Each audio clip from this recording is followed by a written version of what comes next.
So, are there any more questions? I was wondering what happens if the appraisal comes in low. Good question. Good question. As your listing agent, we shouldn't have to encounter that. And the reason why I say that is that the list price is set by what the market says that your house is worth.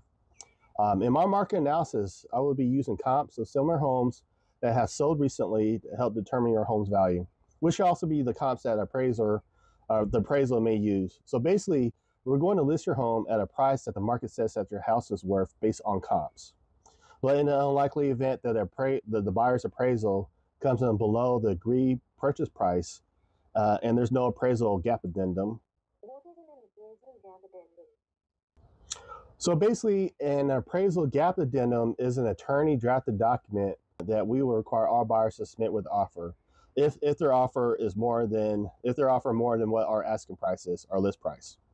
This addendum will have the buyers already agreeing to cover any differences or shortfalls if the appraisal comes in below the contract's purchase price. If we receive multiple offers, this also helps minimize receiving inflated offers from buyers trying to win the bid by overbidding, but they have every intention to get the price reduction once we're on the contract. I hope that makes sense. So if the buyer's appraisal comes in low, below the purchase price that we agree to sell your house at, and there's no appraisal gap addendum, and the buyer is requesting a price reduction, first of all, as the seller, you don't have to agree to the price reduction or will be required to do so. The first thing I'll do is request a copy of the appraisal report to review it. I'm going to make sure that there aren't any obvious errors in the report, such as the square footage, or even make sure they have the right house.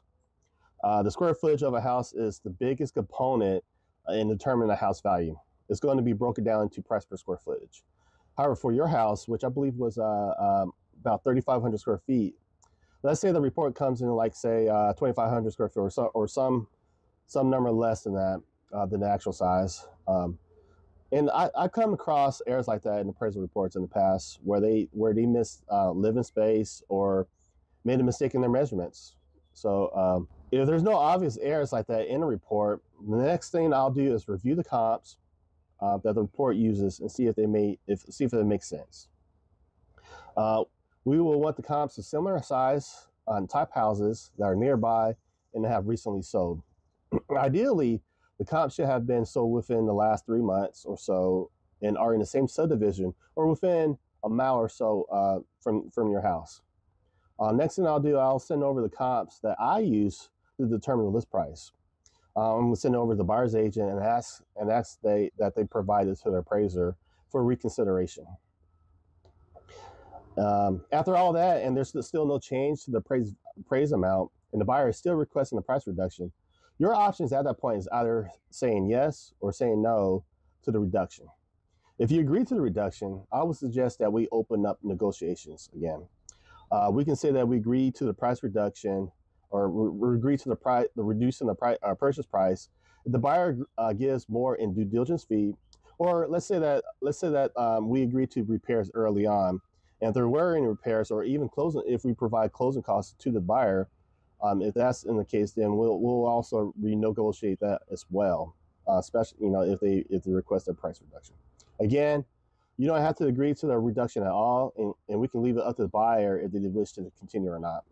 Keep in mind, though, that if the buyer decides to cancel, there's a chance that the next buyer's appraisal may come in low as well, especially if the previous buyer had an FHA appraisal and the next buyer is also using a similar type of government-backed type loan, because FHA appraisals can last up to 6 months.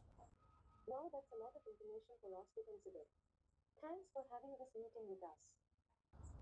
Yeah, no problem. Thanks again for the opportunity to assist you in selling your home. I will have the listing agreement out to you guys shortly to review in DocuSign.